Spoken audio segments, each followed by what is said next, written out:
We're looking at homework from section 2.4. This is question number 17. Sample annual salaries in thousands of dollars for employees at a company are listed. Find the sample mean and sample standard deviation. So we have 13 data values, and we'll start by finding the sample mean.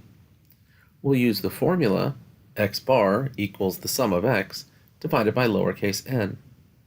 So we're going to take all 13 of these values and add them together, and then divide the total by 13. When we add up those 13 values, they add up to 565.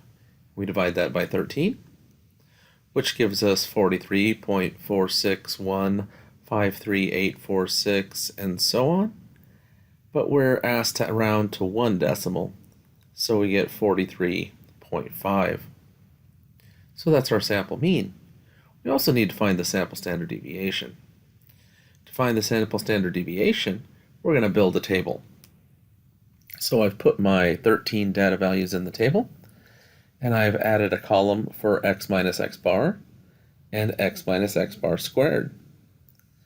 So x minus x bar means we're going to take each data value and subtract the mean, which we just found out was 43.5. So 48 minus 43.5 is 4.5. 32 minus 43.5 is negative 11.5. 50 minus 43.5 is 6.5. And we continue on.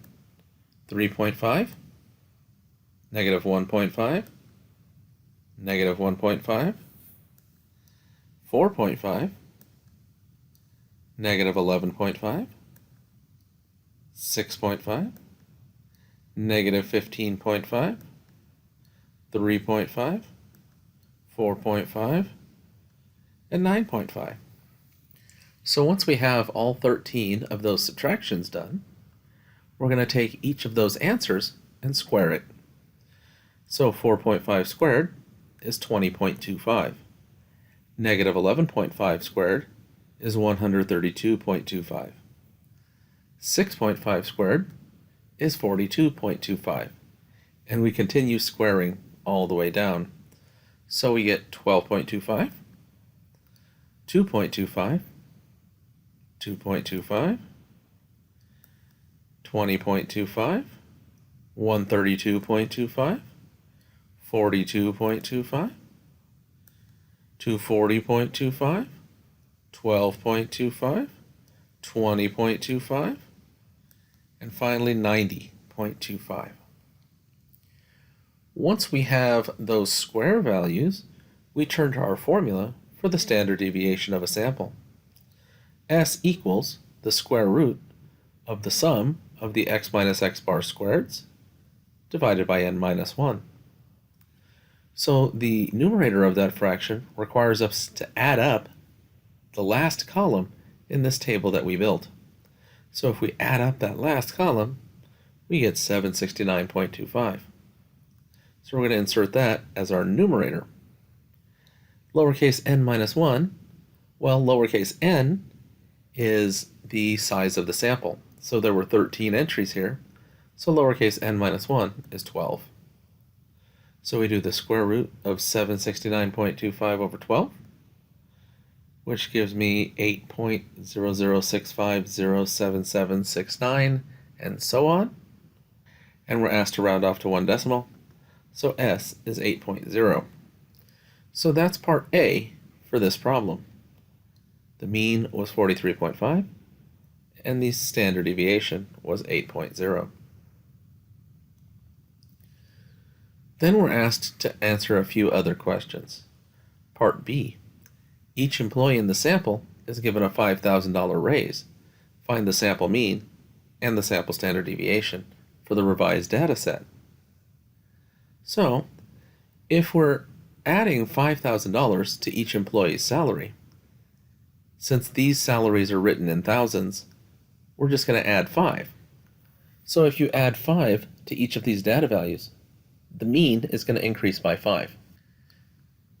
However, since the data values are increasing by 5, and the mean is also increasing by 5, the values of the deviations, which are the data values minus the means, will not change. Thus, the standard deviation will stay the same. So x bar in the new set will be 48.5 because we're adding 5 to the mean that we previously found. But the standard deviation will still be 8.0.